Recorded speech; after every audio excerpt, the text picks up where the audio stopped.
Halo teman-teman semua, dan halo juga ibu dosen yang sangat saya hormati. Pada video kali ini kita akan membahas cara menyelesaikan persoalan atau soal program linear dengan menggunakan metode simplex. Video ini kami buat untuk memenuhi tugas mata kuliah Teknik Riset Operasional untuk pertemuan 2. Jadi langsung saja kita lihat soalnya, kita baca sama-sama. UD Palongjaya memproduksi daun pintu dan jendela rumah. Keuntungan yang diperoleh sebesar 400.000 untuk setiap penjualan satu daun pintu dan 200.000 untuk satu daun jendela. Untuk membuat satu daun pintu diperlukan waktu 1 jam kerja, sedangkan satu unit jendela membutuhkan 1 jam kerja juga.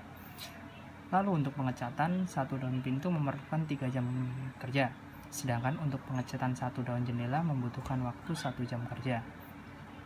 Jumlah kerja yang tersedia untuk pembuatan pintu dan jendela adalah 100 jam kerja per minggu, sedangkan untuk pengecatannya 180 jam per minggu. Untuk memaksimumkan keuntungan, tentukan jumlah daun pintu dan jendela yang harus diproduksi. Oke.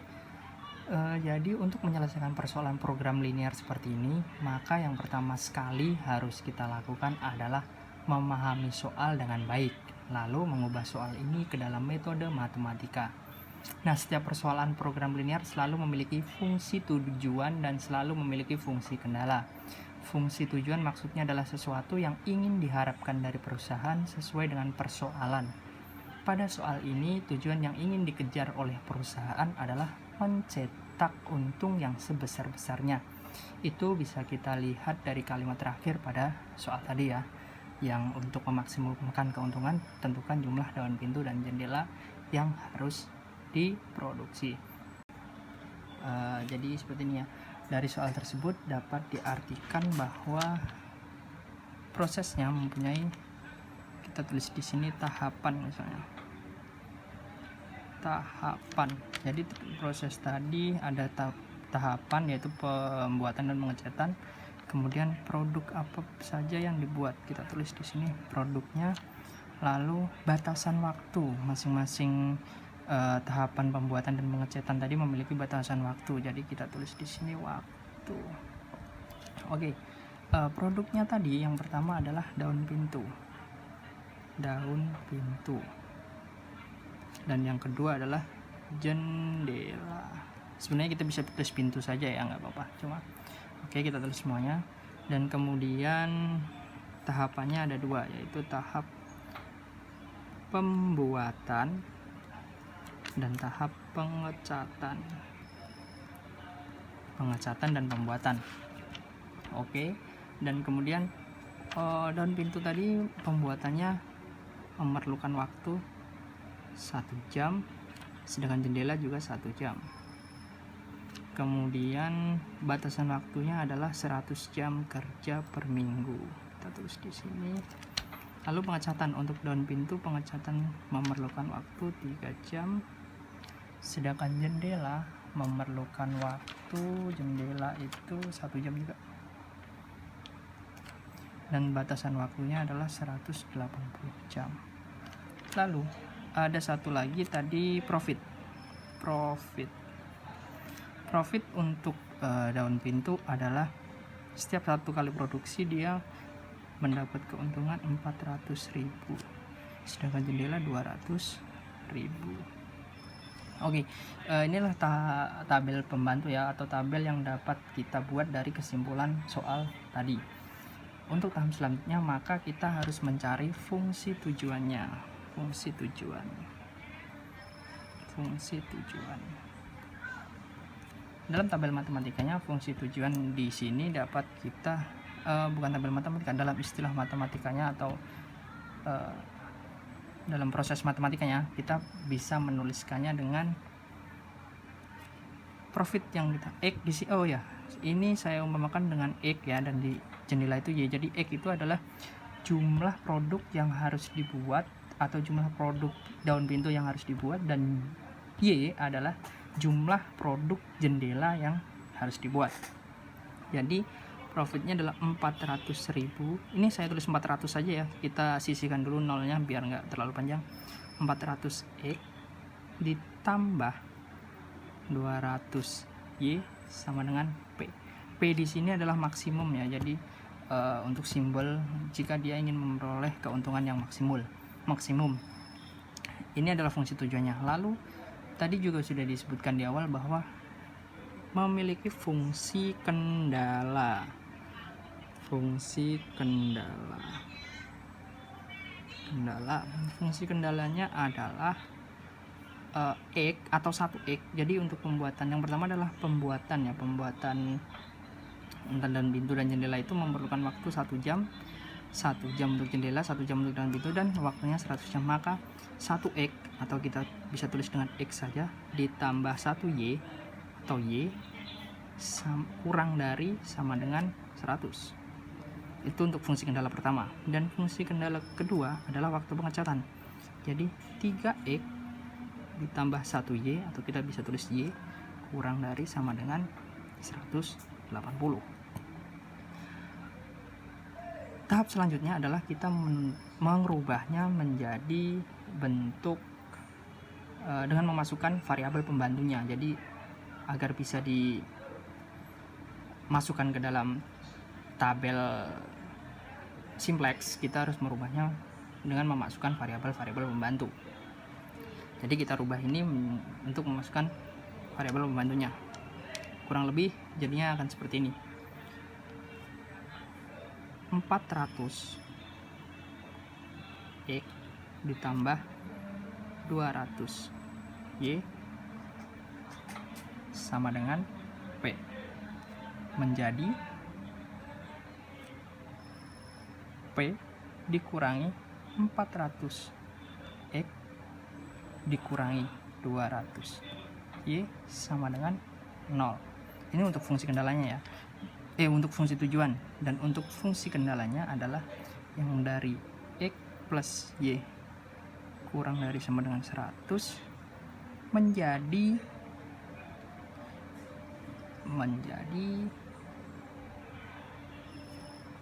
x plus y plus r sama dengan 100. Jadi kita rubah tanda pertidaksamaannya menjadi sama dengan memasukkan variabel r sebagai pembantu. Sebenarnya variabel pembantu ini atau bisa disebut dengan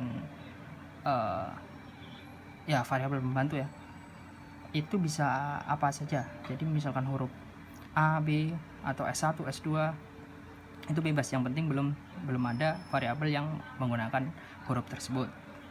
Kemudian fungsi kendala kedua itu 3x plus y kurang dari sama dengan 180 menjadi 3x plus y plus s, variabel pembantunya s, sama dengan 180. Jadi sudah kita tentukan, saya menggunakan variabel pembantu r dan s, dan untuk maksimumnya kita tetap menggunakan p. Untuk selanjutnya kita masukkan angka-angka tersebut ke dalam tabel. Jadi kita masukkan angka-angka ini ke dalam tabel. Oke, sebentar. Ke dalam tabel kita tulis di sini adalah VB atau VD, juga boleh variabel bebas atau variabel dasarnya. Maka kita tulis P, kemudian R, kemudian S. Dan untuk yang kolomnya kita P, kemudian X, Y, R, S, dan NK. NK di sini adalah nilai kanan. Jadi nilai kanan adalah nilai yang berada di sebelah sama dengan di hasil akhir, di sebelah sama dengan tadi yang di sini. Dan kita isikan.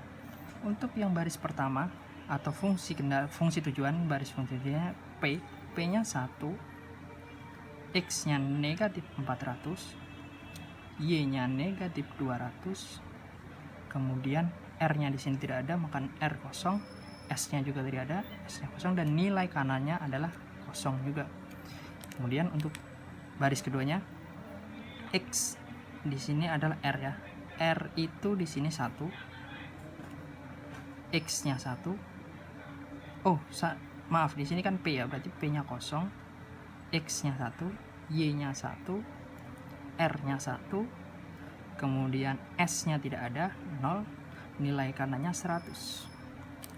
Dan kemudian yang terakhir adalah fungsi kendala terakhir, P nya 0, X nya 3, Y nya 1, R nya tidak ada atau 0, S nya 1, dan nilai kanannya 180.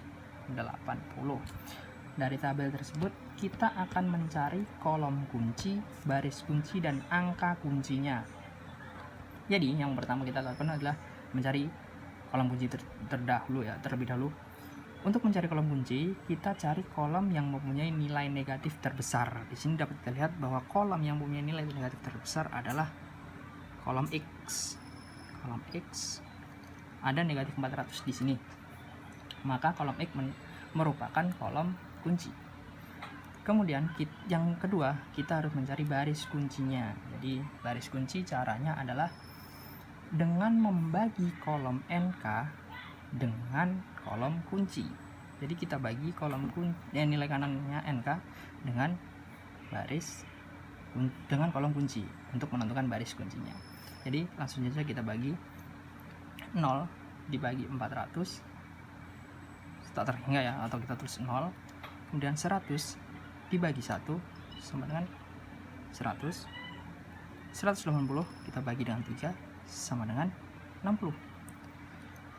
Jadi baris kunci adalah baris yang mempunyai nilai pembagian atau nilai hasil positif terkecil.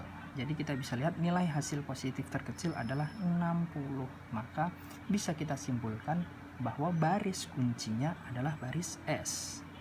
Seperti ini. Ini adalah baris kunci. Dan tadi kita sudah mencari kolom kunci, sudah mencari baris kunci. Sekarang adalah nilai kunci. Nilai kunci adalah nilai yang berada, atau bukan nilai kunci ya, bisa nilai kunci, angka kunci pun juga. Angka kunci sendiri adalah merupakan perpotongan dari kolom kunci dan baris kunci. Jadi perpotongan antara kolom kunci dan baris kunci. Maka dapat kita peroleh bahwa angka kuncinya atau nilai kuncinya adalah 3. 3 di sini berperan untuk angka kunci itu untuk mengisi kolom selanjutnya atau iterasi selanjutnya. Kemudian setelah itu kita kembali membuat tabel baru dengan merubah baris S menjadi baris X, karena X sendiri adalah kolom kuncinya. Jadi baris S di sini akan kita rubah menjadi baris X. Oke, kita buat kolom barunya seperti ini. Jadi yang pertama harus kita rubah adalah kita tulis dulu kembali VB, ini P, di sini R, di sini S. S tadi kita rubah menjadi X karena adalah kolom kunci ya, tadi kita jadikan di sini. Dan kemudian di sini masih sama, ada P, X, Y, kemudian R, kemudian S, NK. Lalu cara mengisi kolom barunya, tabel barunya ini adalah yang pertama itu cara menentukan nilai baris baru X adalah dengan angka-angka pada baris S lama, angka-angka yang ini tadi, baris S lama ini kita bagi dengan angka kunci. Kita bagi dengan angka kunci. Angka kuncinya 3. Tapi semua baris lama ini tadi 031 01 180 ini kita bagi dengan angka K3. Oke, kita kerjakan sekarang. Jadi kita tulis di sini dulu, nilai lamanya adalah 031 01 180. Kita bagi dengan kolom kunci, angka kuncinya adalah 3, dan hasilnya adalah 0 bagi 3 0, 3 bagi 3 1, 1 bagi 3 1/3, 0 bagi 3 0, 1 bagi 3 1/3, dan 180 dibagi 3 60. Maka angka-angka tersebut atau hasil ini kita masukkan ke dalam baris X yang baru. Jadi kita masukkan ya, 0, 1, sepertiga, 0, sepertiga, 60. Oke, lalu selanjutnya adalah cara menentukan baris P baru. Baris P baru dapat diperoleh dari baris P lama dikurangi angka kolom kunci dikali baris baru X ini tadi. Jadi kita coba nilai lama, kita tulis di sini dulu. Nilai lama P sama dengan, dapat kita lihat di sini, nilai lama P adalah 1 min 400 min 200 0 0 0. Lalu kita tulis di sini adalah nilai lama P 1 min 400 min 200 0 0 0. Nah, angka P lama, nilai P lama atau baris P lama tadi dikurangi angka kolom kunci. Angka kolom kunci tadi apa? Angka kolom kunci di baris P adalah negatif 400. Ini kan kolom kunci. Jadi angkanya adalah min 400. Jadi min 400 dikalikan, kita tulis di sini, min 400 dikalikan baris X yang baru, 0, 1, sepertiga, 0, sepertiga, 60. Jadi angka kolom kunci X yang tadi dikali angka kolom kunci P yang tadi dikalikan baris X yang baru, kemudian yang baris P lama dikurangkan hasilnya tersebut. Jadi dapat kita simpulkan seperti ini, negatif 400 dikali 0 sama dengan 0, 1 dikurang 0 sama dengan 0. Kemudian negatif 400 dikalikan 1 sama dengan negatif 400. Negatif 400 dikurangi hasilnya tadi, negatif 400. Berarti kan negatif 400 dikurangi negatif 400 sama dengan 0 juga. Karena negatif 400 ditambah sama dengan ditambah 400. Artinya betul. Jadi sama semuanya kita ini dikalikan ini dulu, kemudian hasilnya yang ini tadi dikurangkan hasilnya yang ini. Kurang lebih jawabannya menjadi ini dikali ini, negatif dikali berarti negatif 200 per 3, kemudian 0 dikurang 0 ini min 400 dikali sepertiga adalah negatif 400 per 3, dan 0 dikurangi negatif 400 per 3 adalah 400 per 3, jadi positif. Kemudian yang terakhir adalah min 400 dikali 60 adalah min 24.000, 0 dikurangi min 24.000 menjadi positif, berarti 24.000. Lalu hasil ini kita masukkan ke dalam baris P yang baru, 0, oh maaf ini kan 1 tadi, 1 dikurang ini 1, kemudian 1 dikurang 0 ya tadi, makanya 1, kemudian 0 min 200 per 3, 0 400 per 3, 24.000.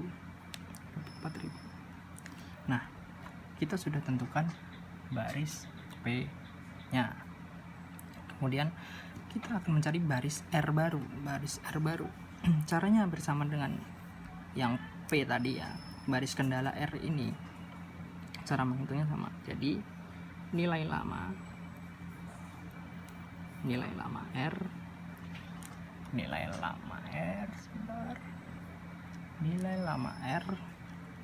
sama dengan, kita tulis lagi, nilai lamanya adalah 0,11101.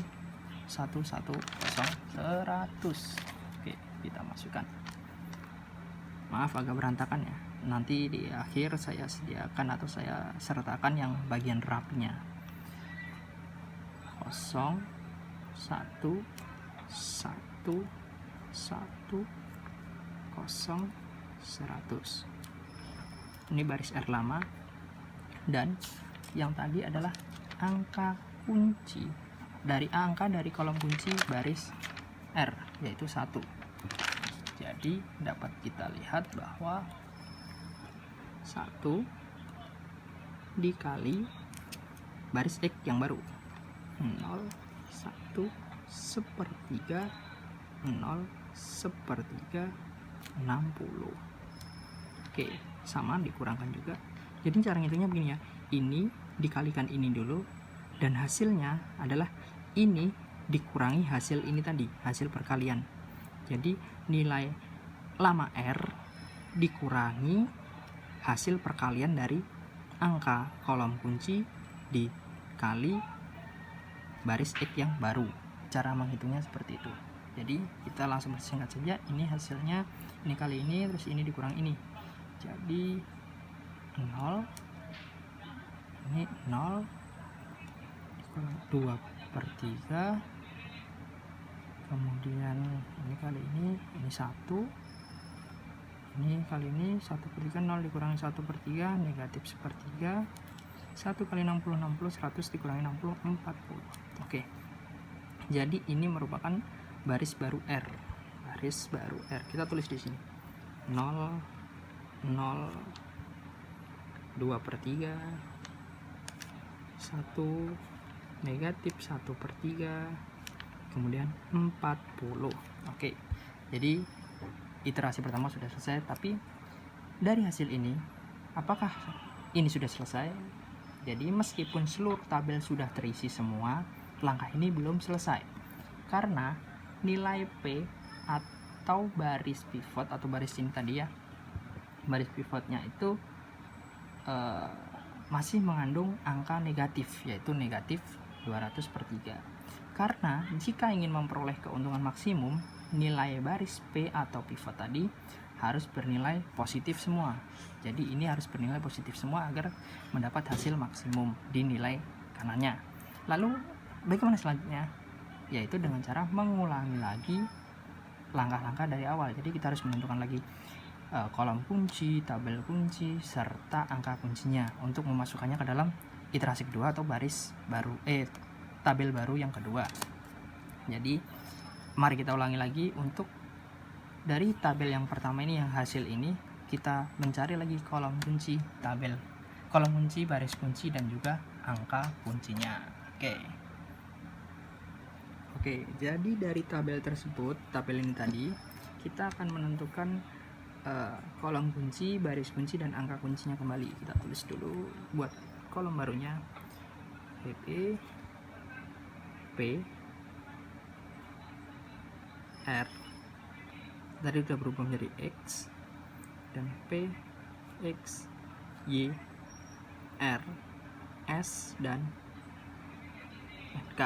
Ini kolom barunya. Jadi kita harus mencari dulu di mana kolom kuncinya. Kolom kunci tadi masih ingat kan, adalah kolom yang mempunyai nilai negatif tertinggi. Jadi kita bisa menentukan bahwa nilai atau kolom kuncinya adalah ini, kolom Y, karena mempunyai angka negatif 200/3. Jadi ini adalah kolom kuncinya. Lalu kita harus mencari baris kuncinya.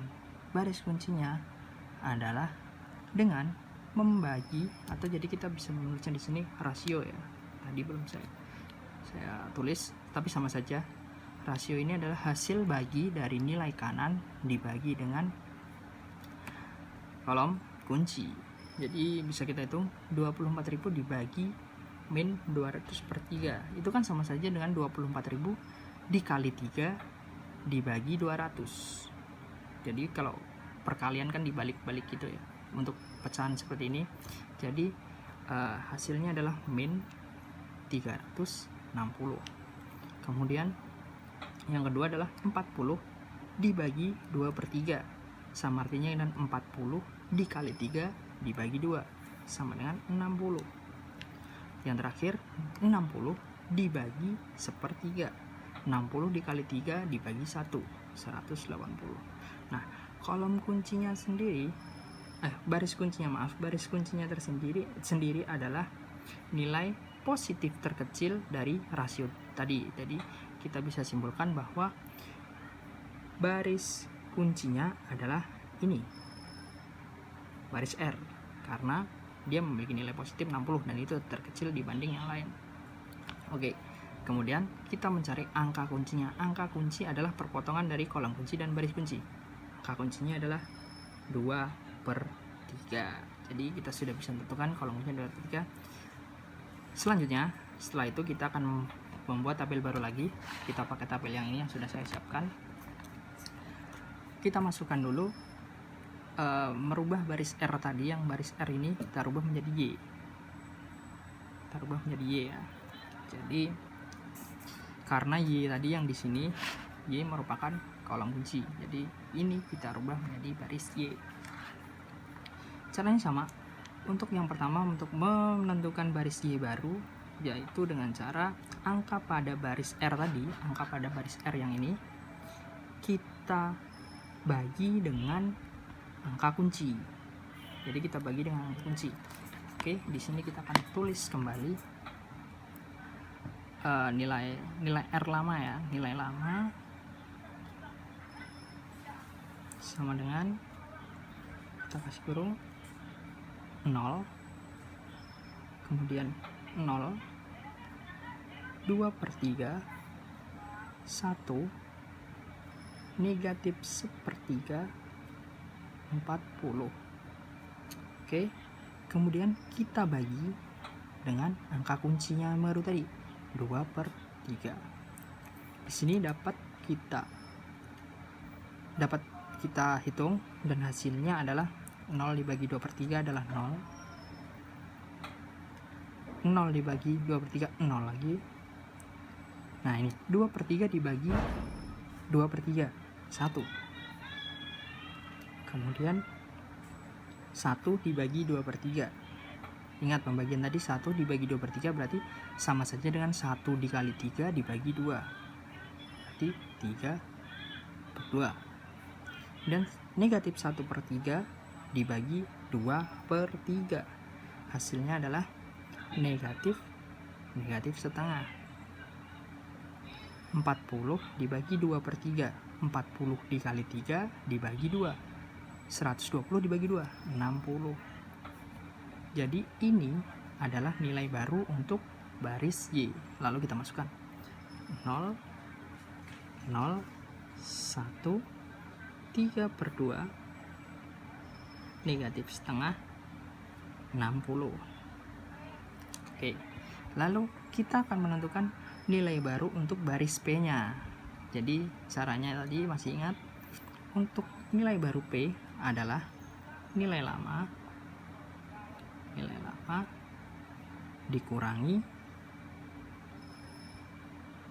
angka kunci pada kolom ya, angka kunci kolom kan yang ini, berarti dikurangi 200/3 negatif 200/3 dikali nilai baris Y yang baru. Jadi dikali nilai baris Y yang baru. Nilai baris Y baru. Kemudian kita tulis di sini. Nilai lamanya adalah nilai lama sama dengan, kita tulis di sini, nilai lama dari P adalah 1, 0, negatif 200/3, kemudian 0, 400/3, yang terakhir adalah 24.000. Dan kemudian ini adalah nilai kunci dari dari kolom Y tadi. Nilai kunci dari kolom kolom P, maaf.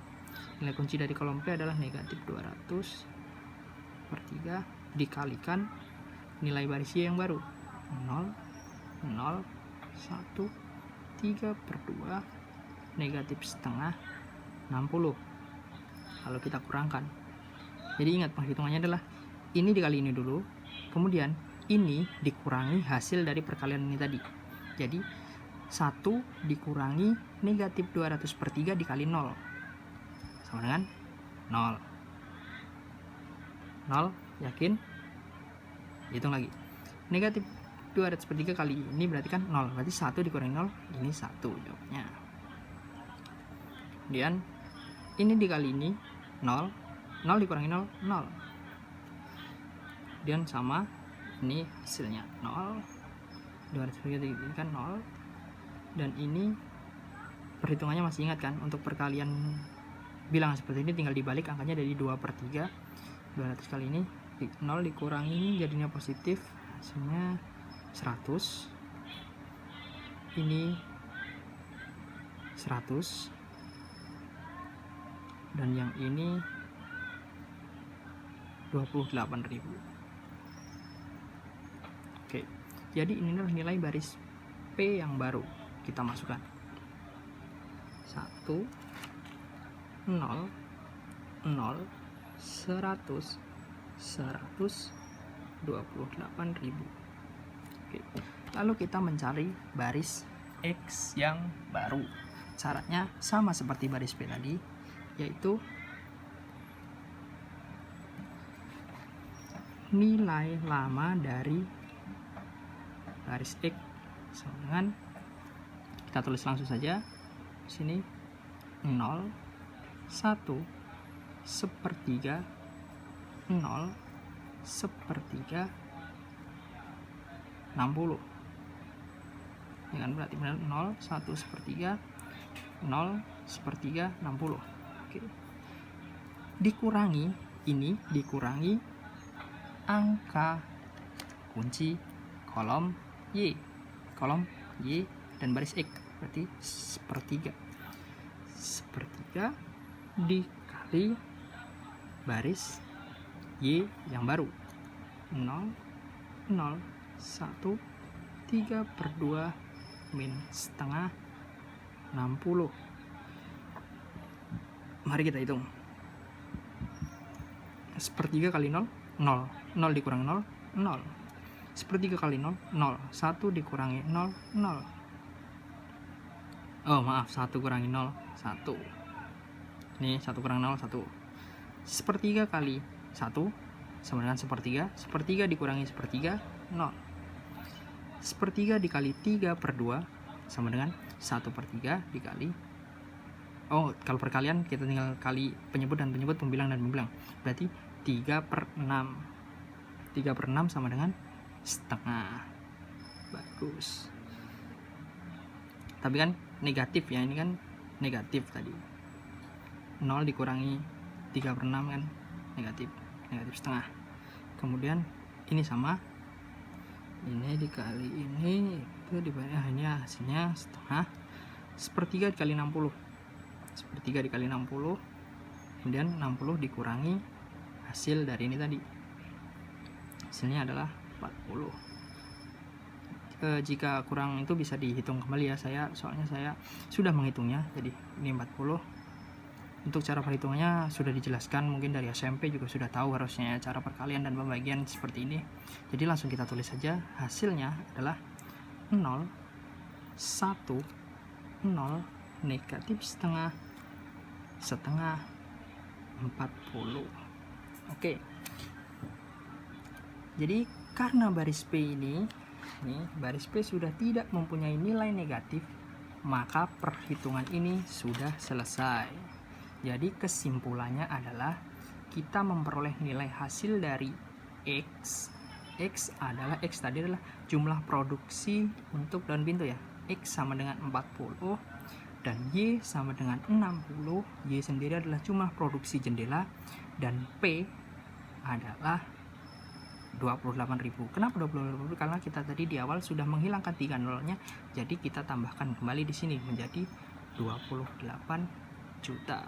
0 yang tadi, 3 nol yang di awal tadi kita hilangkan untuk memperkecil nilai, kita tambahkan kembali di akhir, jadi 28 juta.